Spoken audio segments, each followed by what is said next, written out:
নিরাপত্তার জন্য দৃশ্যমান এবং কার্যকর পদক্ষেপ না নেয়, তাহলে আমরা দল হিসেবে এর বিরুদ্ধে কর্মসূচি দিব এবং আমরা দল হিসেবে অন্তর্বর্তীকালীন সরকারকে বাধ্য করব যাতে করে নিরাপত্তা নিশ্চিত করার জন্য, দেশের জনগণের নিরাপত্তা নিশ্চিত করার জন্য। আজকে বাংলা মোটর জাতীয় নাগরিক পার্টির কেন্দ্রীয় কার্যালয়ের সামনে জনমনে আতঙ্ক সৃষ্টি করার উদ্দেশ্যে এবং আমাদেরকে রুখে দেওয়ার চেষ্টায় একদল দুষ্কৃতিকারী তারা আমাদের অফিসের সামনে ককটেল বিস্ফোরণ করে চলে যায় এবং এতে তাদের যে লক্ষ্যবস্তু ছিল তা ছিল এনসিপির নেতারা, এনসিপির কেন্দ্রীয় নেতাকর্মীরা। আমরা দেখেছি অফিসের সামনে যখন এনসিপির বিভিন্ন পর্যায়ের নেতাকর্মীরা তারা কুশলাদি বিনিময় করছিল, রাজনৈতিক বিষয় নিয়ে আলাপচারিতা করছিল, তখন তাদের উপরে এই ন্যাক্কারজনক হামলা ঘটে। এটি আইন শৃঙ্খলা পরিস্থিতির যে অবনতি এবং সেটিকে ইঙ্গিত করে। তো আমরা এই বিষয়ে দ্রুত পদক্ষেপ গ্রহণ করার জন্য এবং আইন শৃঙ্খলার মোতাবেক আইনানুগ ব্যবস্থা গ্রহণ করার জন্য আমরা আজকে আমাদের অফিস যে থানার অধীন রমনা থানা সেখানে এসেছি এবং আমরা এই হামলার পরিপ্রেক্ষিতে একটি এজাহার দায়ের করেছি। আমাদের সাথে আমাদের আহত ভাই সম্রাট ভাই আছেন, এছাড়াও ওনার সাথে উপস্থিত ছিলেন আমাদের দলের আরো 20-25 জন কর্মী, আমাদের সদস্য সহ। ওনারা যখন দলের কার্যক্রম শেষে নিচে এসে উপস্থিত হন তখনই একটি সাদা রঙের প্রাইভেট কার এসে ওই গাড়ির থেকে একটি ককটেল বিস্ফোরণ ঘটায় এবং সাথে সাথে ওইখানে জনমনে ভীতি সৃষ্টি করে না, শুধু আমাদের 6 জন ভাই আহত হন। এই ঘটনার পরিপ্রেক্ষিতে আমাদের এই ভাইরা চিকিৎসা নেয় ঢাকা মেডিকেলে গিয়ে এবং আমরা একটি তাৎক্ষণিক সমাবেশ শেষে আমরা একটু রমনা থানায় উপস্থিত হয়ে আমাদের যে আইনি পদক্ষেপ, যেটা বিচারিক কার্যক্রম গ্রহণ শুরু করার জন্য যে আইনি পদক্ষেপ নেওয়া সেটা আমরা গ্রহণ করেছি। আমরা মামলার সুষ্ঠু তদন্ত সাপেক্ষে 24 ঘন্টার মধ্যে আমরা দাবি করছি যেন আসামিদেরকে গ্রেফতার করে এই আইনি প্রক্রিয়া চালু করা হয়। আমরা যখন আমাদের সাংগঠনিক কার্যক্রম শেষে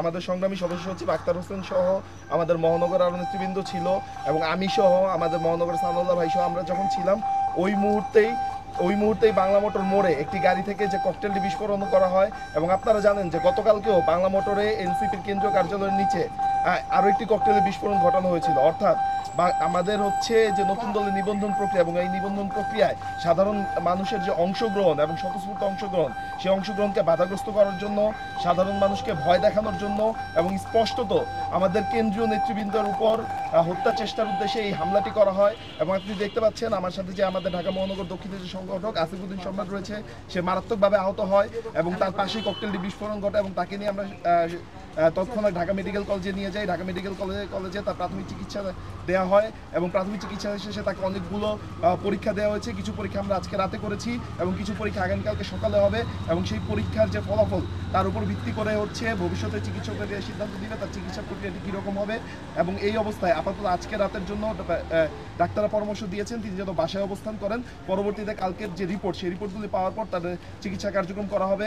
এবং আপনাদের মাধ্যমে দেশের মানুষকে বলে দিতে চাই, এই যে আমাদের উপর আমরা যে নতুন বাংলাদেশের যে নতুন রাজনীতি বন্দোবস্ত এবং নতুন যে রাজনীতি শুরু করতে যাচ্ছি, এর উপর যে হামলা, এটি আসলে প্রকৃতপক্ষে আমরা জুলাই গণঅভ্যুত্থানের মধ্য দিয়ে যে নতুন বাংলাদেশের স্বপ্ন দেখাচ্ছি সেটিকে রুদ্ধ করে দেওয়ার চেষ্টা।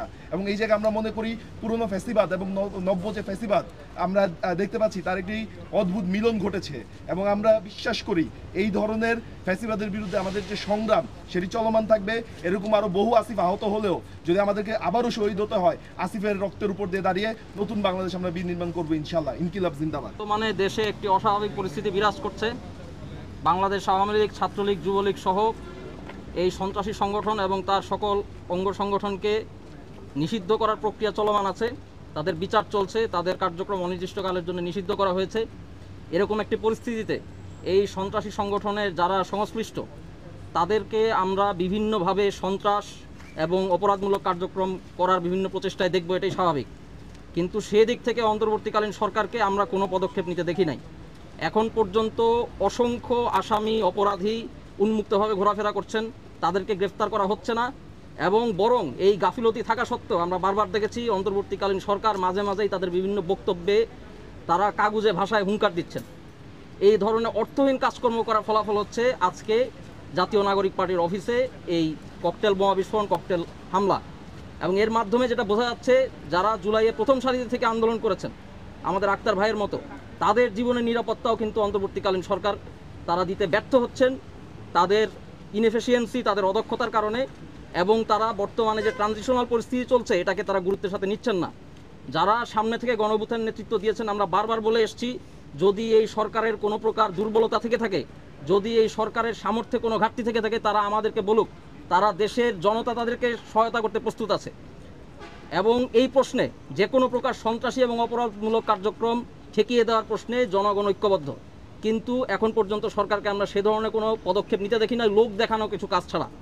আজকের এই ঘটনার পরে স্পষ্ট ভাষায় আমরা জানিয়ে চাই, যদি অন্তর্বর্তীকালীন সরকার অবিলম্বে দেশের মানুষের নিরাপত্তার জন্যে দৃশ্যমান এবং কার্যকর পদক্ষেপ না নেয়, তাহলে আমরা দল হিসেবে এর বিরুদ্ধে কর্মসূচি দিব এবং আমরা দল হিসেবে অন্তর্বর্তীকালীন সরকারকে বাধ্য করব যাতে করে নিরাপত্তা নিশ্চিত করার জন্য, দেশের জনগণের নিরাপত্তা নিশ্চিত করার জন্য এবং এই অন্তর্বর্তীকালীন সময়, ট্রানজিশনাল সময় দেশের জনগণের নিরাপত্তা, জনগণের জালমানা নিরাপত্তার জন্য যা করা দরকার সেটা করার জন্য আমরা আমাদের মতো করে আমাদের কর্মসূচি ঘোষণা করব এবং চালিয়ে যাব।